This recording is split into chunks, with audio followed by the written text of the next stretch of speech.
বিসমিল্লাহিৰ ৰহমানিৰ ৰহিম। ইছলাম আল্লাহৰ নিৰ্বাচিত ধৰ্ম, যাৰ যোগেদি মানুহে ব্যক্তিগত আৰু সামূহিকভাৱে পৰকাল আৰু ইহকালৰ কল্যাণ বিচাৰে। ই আল্লাহৰ প্ৰতি বিশ্বাস আৰু ইবাদতৰ ওপৰত নিৰ্ভৰ কৰে আৰু আল্লাহৰ সৈতে কোনো অংশীদাৰ কৰিবলৈ কিবা এটা আকাৰ সৃষ্টি কৰি মানুহৰ বা আন ধাৰণাৰে নোৱাৰে। প্ৰকৃত বিশ্বাস আৰু উপাসনাত আৱশ্যক হ'ব লাগে সকলো ধৰণৰ সচেতন আৰু অচেতনতাৰ গভীৰ কনচাৰ্ণ। তেওঁলোকৰ আল্লাহৰ প্ৰতি বিশ্বাস আৰু অধীনতাৰ গভীৰতা হ'ল সকলো সৃষ্টিৰ বাবে গভীৰতম আস্থা আৰু বিশ্বাস। আল্লাহৰ একতাৰ বিশ্বাসে মানুহক উপভোগ আৰু চূড়ান্ত স্বাধীনতা কাৰ্যকৰী জীৱৰ সৈতে প্ৰয়োগ কৰাত বাধা দিয়ে। ইছলাম আৰবী মূলৰ চিন লাম মিমৰ পৰা আবিৰ্ভাৱ হৈছে, যাৰ অৰ্থ হৈছে মুক্তি, শান্তি আৰু অধীনস্থ। ইয়াৰ ধৰ্মীয় প্ৰেক্ষাপট হ'ল আল্লাহৰ মংগলৰ বৰ্ণনা,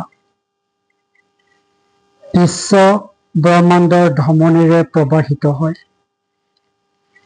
ঐশ্বৰিক ব্যৱস্থা, যাক সকলো জীৱই মানুহৰ বাহিৰে ইচ্ছাকৃতভাৱে অধীনস্থ হৈ আছে। বিশ্ব ব্ৰহ্মাণ্ডই প্ৰকৃত শৃংখলাৰে প্ৰদৰ্শিত কৰে সকলো অন্তৰ্ভুক্তৰ মুছলিমে। ইয়াৰ অৰ্থ ই আল্লাহৰ বিধানৰ অন্তৰ্ভুক্ত। যিসকলে আনকি আল্লাহৰ বিশ্বাসক অগ্ৰাহ্য কৰে আৰু উপাসনা কৰে য'ত আল্লাহ নাই, এইসকল অমুছলিম। যিমান দূৰলৈকে তেওঁলোকৰ শাৰীৰিক অস্তিত্ব উদ্বেগজনক। যেতিয়া আমি ভ্ৰূণৰ অস্তিত্বৰ আৰু এটা মৰাশৰ মাজত যাত্ৰা আৰম্ভ কৰোঁ, আমাৰ প্ৰতিটো ধমনী আৰু প্ৰতিটো শৰীৰৰ অংগই নিদান কৰা আল্লাহৰ বিধান অনুকৰণ কৰে। ঐশ্বৰিক একতাৰ মৌলিক ইছলামীয় নীতি নিৰ্দেশ কৰে যে মানুহে আৱশ্যকীয়ভাৱে পৃথিৱীৰ চাৰিওফালে সম্প্ৰীতি কৰিবই লাগিব। বৃহৎ মুছলিম বিশ্ব ব্ৰহ্মাণ্ডই প্ৰদৰ্শিত কৰে এটা সংহতি আৰু সম্প্ৰীতি, যাৰ বাবে আমাৰ পৃথিৱীখন ইয়াৰ এটা অংশ। সেয়েহে আমাৰ পৃথিৱীখন নিজেই বিশেষ বিধানৰ অধীন আৰু সাধাৰণতে ল অৱ নেচাৰত অন্য বিধানসমূহৰ সৈতেও সম্প্ৰীতি ৰাখে। চাৰিওফালৰ অদ্ভুত ঘটনাবোৰৰ সৈতে মানুহ অন্য জীৱ-জন্তুৰ দৰে সিহঁতৰ প্ৰকৃতিৰ পথৰ পদধ্বনিত পাইছে মুক্ত ইচ্ছাশক্তি, ফ্ৰী হুইল।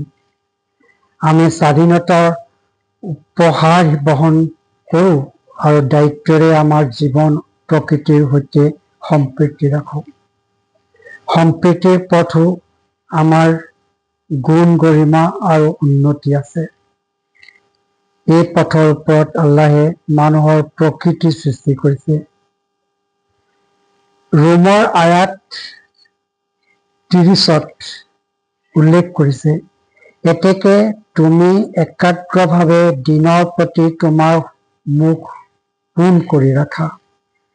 এইটোৱে আল্লাহৰ সেই গঠন যিটোৰ ওপৰত তেওঁ মানুহক সৃষ্টি কৰিছে।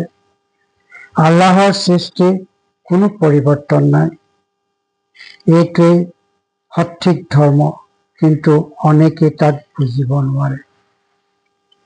প্ৰকৃতিৰ সৈতে আমাৰ সংহতি সম্পৃক্ত কৰিব হ'লে আমি প্ৰথমে আমাৰ ব্যক্তিগত সংহতিৰ উপলব্ধি জনা উচিত।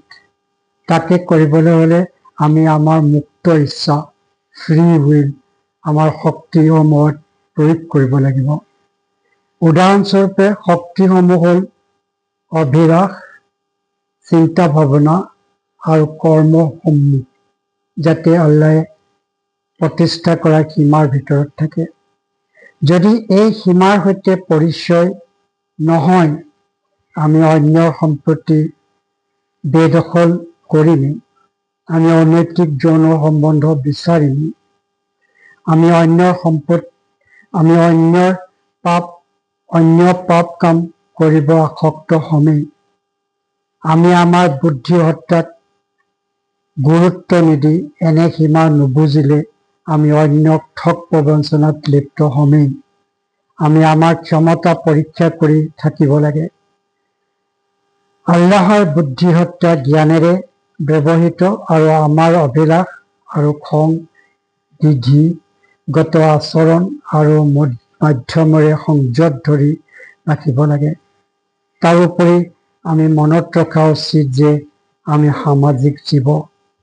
যদি আমি আল্লাহে বিচৰাৰ দৰে সংযত নহওঁ, বেয়া কাম, অন্যায়, শোষণ, উচ্ছৃংখল আৰু আন্দোলন সমাজত কৰি থাকিম হবই।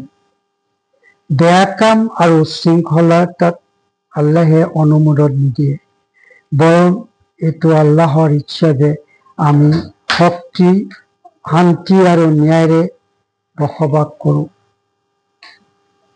সেইকাৰণে যিসকলে আল্লাহক বিশ্বাস কৰে আৰু বিশ্বাসেৰে আল্লাহক উপাসনা কৰে, সেইসকলে এই পৃথিৱীত ন্যায়েৰে কাম কৰিবলৈ বাধ্য। ইছলামে এই